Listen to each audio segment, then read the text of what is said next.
Falta de tempo, cansaço, dinheiro curto, preguiça, todos estes são motivos para correr do exercício físico. Mas nem mesmo uma lista de desculpas consegue superar os benefícios conquistados quando a atividade física se incorpora à rotina. É fato, o sedentarismo é a porta de entrada para uma série de doenças, entre elas a obesidade. Juntos, sedentarismo e obesidade formam uma dupla explosiva, capaz de impedir uma vida longa e saudável. De cada 3 brasileiros, apenas 1 faz atividades físicas com regularidade e metade da nossa população já é obesa. Para debater o tema sedentarismo e obesidade, convidamos para participar da Opinião Pernambuco de hoje, Lúcio Vilar, chefe do Ambulatório de Endocrinologia do Hospital das Clínicas, Cristiana Menezes, nutricionista, e Deco Nonato, educador físico. Boa noite a todos, sejam bem-vindos à Opinião Pernambuco. Boa noite. E eu gostaria de começar com um dado de uma pesquisa muito séria que foi realizada na Universidade de Cambridge, que durante 12 anos acompanhou cerca de 330 mil europeus e constatou que o sedentarismo mata 2 vezes mais que a obesidade. Essa pesquisa surpreendeu ou surpreende os profissionais de saúde? Doutor Lúcio. Com certeza, porque a gente sabe que o sedentarismo é uma das causas, é uma das condições que favorece o ganho de peso, né? E outras doenças como hipertensão, diabetes, né? Então é um estudo muito enorme, é um estudo muito grande, muito representativo, mas a grande maioria dos estudos ainda é com obesidade. Então, isso ainda é... É um dado novo, né, que a gente vai ter que trabalhar. Mas a gente sabe que o sedentarismo é uma das condições que favorece a obesidade. Isso. Né? E como você falou, o Brasil é preocupante hoje dos adultos, somente 1/3 realiza atividades às suas horas livres, né? Isso. E mais da metade já está obesa da população, né? Metade da Tem população já está excesso obesa. de peso, né? Isso. Exato. E à medida que a idade progride, o percentual que faz atividade física vai caindo, né? Isso. É maior com 18, 20 anos, a partir de 30 anos, 35... A tendência é aumentar, e principalmente a partir dos 50, que é onde tem um déficit maior de perda de massa magra e o aumento do sedentarismo. Aí aumenta ainda mais isso. Quando precisaria mais, né? Quando precisaria mais. Partindo do princípio dessa questão de que o sedentarismo mata 2 vezes mais que a obesidade, vamos tomar como ponto de partida essa pesquisa. Isso nos faz pensar o seguinte: então não adianta nem ser um magro sedentário, nem ser um obeso ativo. Não é verdade, doutora Cristiana? Pois é. É melhor ser um magro sedentário ou um obeso ativo, desde que os dois estejam buscando sair dessa condição. Porque pior do que um magro sedentário é um obeso sedentário, né? E pior do que um obeso ativo é um obeso sedentário, de novo. Então, mas o magro sedentário, hoje a gente consegue receber uma quantidade de pessoas com indicadores de doenças mesmo. E faz assim, não sei por que eu tenho meu colesterol alto, eu sou tão magro, eu como pouco. Então, o magro, ele pode ser, até porque essa condição, a gente ainda vem, eu me recordo que quando eu estava na graduação, faz algum tempinho já, mas assim, eu estudei que a magreza, aquela magreza da desnutrição, era associada à desnutrição. Quando eu digo aquela magreza da desnutrição, veja que eu ainda caio nesse meu estereótipo, né, daquela pessoa assim, porque não tinha comida e ela não comia. Hoje, essa pessoa que não tem a comida, entre aspas, ou não come, ela está obesa. Porque, na verdade, a transição nutricional, os dois continuam desnutridos. Aquele que eu estudei há, sei lá, 30 anos atrás e esse que tem agora. A diferença somente é que o que não tinha comida hoje tem uma comida ruim, ou que pra gente continua não sendo comida, né? Você comer industrializado, rico em carboidratos, em sal, em gordura saturada, continua não sendo mais comida. Barato. Normalmente é um alimento mais barato. Então, essas pessoas não morrem de fome, mas continuam desnutridas. Então, a gente não pode dizer que uma condição é pior do que a outra ou é melhor do que a outra, né? Mas o fato é que a gente tem percebido que as pessoas estão magras, Ou seja, essa palavra, eu digo muito que a língua portuguesa é muito ruim para a definição desse estado, porque isso tem muito a ver com a estética.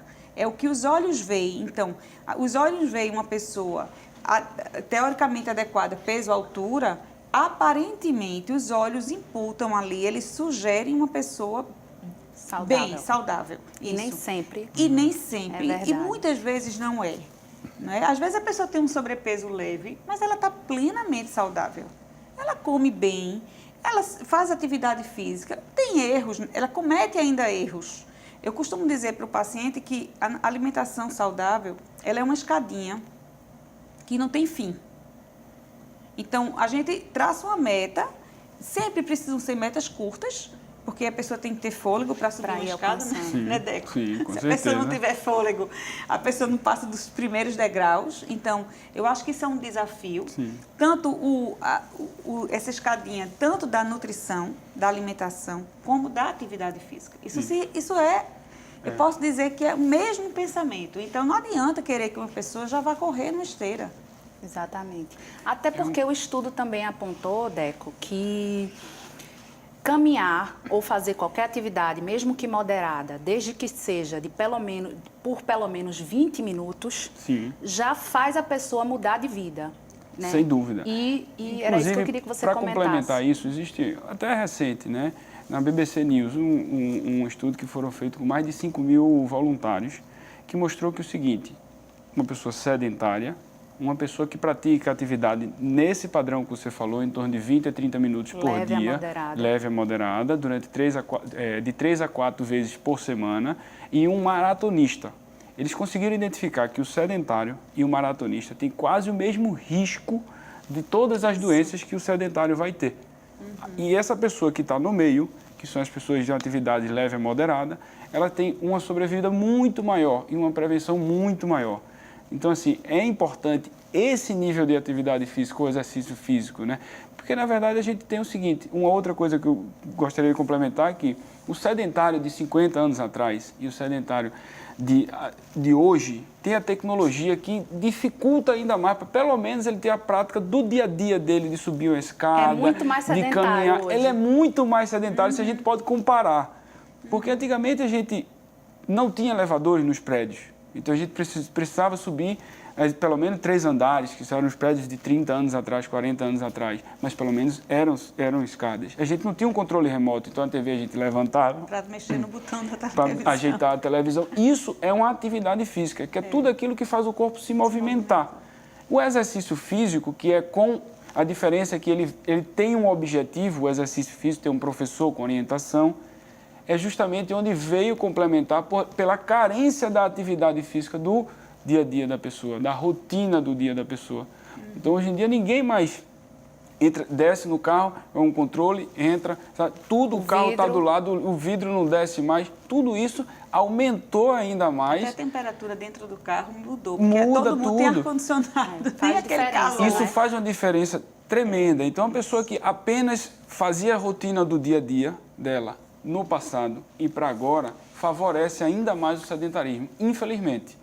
E aí, por isso que, inclusive, até a profissão do educador físico aumentou a procura, né, desse profissional, justamente para ter uma orientação mais objetiva, que é onde ele consegue introduzir o exercício físico, que é aí onde começa a objetivar mais. Surgiu de uns anos para cá o nome funcional, né? Atividade funcional, atividade até laboral. Laboral. Né? E era impensável, né? Pessoas dentro do escritório, uma fábrica se movimentando de tanto que é necessário. Isso. Agora, doutor Lúcio, o senhor falou que essa questão de envelhecer, né, e fica mais difícil, isso é um fato.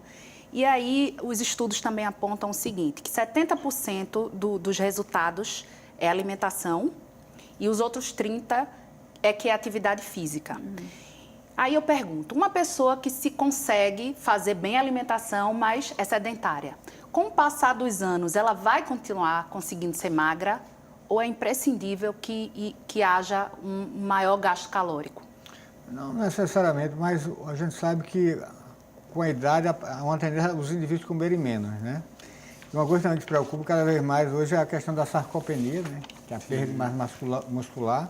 que é mais comum no idoso, né? Isso, Isso reforçando a importância da atividade aeróbica, Exatamente. atividade física nesses pacientes. isso. Então, O estudo é mais fala importante. que a partir dos 50, 55 anos, essa perda chega a ser 40%, doutor, Né? dessa massa magra. Porque já a partir de 40 anos já começa a diminuir a massa magra, aumenta Isso. a massa gorda, que alguns hormônios, o hormônio de crescimento vai caindo. Isso é fisiológico, né? Isso. E a partir de 50 anos, 60 anos, isso exacerba, né? Exacerba Então, se muito. ela não for sedentária, tudo isso vai contribuir para uma melhor qualidade de vida. É. Mesmo que ela seja magra. Isso. Então, eu posso dizer o seguinte, que eu costumo até usar uma expressão assim, existe a cabeça do gordo e a cabeça do magro. O magro, que a gente olha e tem, sei lá, 30, 40 anos, e é uma pessoa que diz assim, não, meu peso é mais ou menos esse há muito tempo, e etc, etc, e chegou com algumas alterações de taxa. Eu brinco que é o DNA, data de nascimento antiga. Não é o DNA genético, não, é a data de nascimento, esse ninguém muda. Né? Já estão até falando em mudar o DNA mesmo, lá genético, mas a data de nascimento antiga ainda não conseguiram mexer no cronômetro da gente. Começou a mexer, a andar no dia que a gente nasceu, no dia que a gente foi feito, e agora vai até o dia que a gente vai morrer. Então, essas pessoas que têm a cabeça do magro, são pessoas onde a alimentação ela não passa por algo tão importante na vida dela. Então, eu brinco que ela, antes do problema, perde a fome. Durante o problema, ela não tem apetite. Depois do problema que ela resolveu, ela prefere dormir, descansar, do que até comer. Então, são pessoas que, para responder a sua pergunta, se elas vão terminar o final, tipo, vão envelhecer magras, provavelmente. Não necessariamente. Aí, o problema é que elas ficam um magro não saudável. Exatamente. Porque não engorda, é melhor um magro não saudável do que aquele que foi magro a vida toda e engordar. Porque ele vai continuar com aquela magreza da sarcopenia e ainda por cima aumentou o percentual de gordura, que é a perda de massa da musculatura. Ela vai murchando a musculatura. Próprio de estética, a gente vê na estética, os jovens estão tão preocupados com essa perda da massa muscular que eles querem a gente chama hipertrofia, né? Um jovem, ele quer aumentar a massa muscular, porque dá o sinônimo de força, tanto o rapaz como a moça. Sim. E os adultos jovens, os adultos com 30, 40 anos, que já começam a perceber uma sarcopenia, porque já se percebe mesmo, o corpo começa a murchar, perde aquele vigor da juventude. E até se diz, perder peso mais velho, a gente fica feio, fica estranho. Isso, não é? Porque, inclusive, essas dietas muito radicais, shakes e essas dietas muito restritivas, a pessoa perde o patrimônio que é o músculo. Exatamente. Então, não é para fazer isso. Por isso que ela não aguenta por muito tempo. Né? Nós somos um corpo de proteína que tem um toque de água, um toque de gordura. Mas nós somos um corpo de proteína, então não pode perder proteína. Agora, Deco, quais são as consequências de perder peso sem, com isso, ganhar massa muscular? Só perder o peso e a massa muscular ficar lá do jeito que era? Na verdade, assim, o exercício físico ele tem que vir associado com uma boa alimentação. Senão ele também não vai conseguir ter bons resultados na prática da atividade, do exercício, qualquer ele que seja.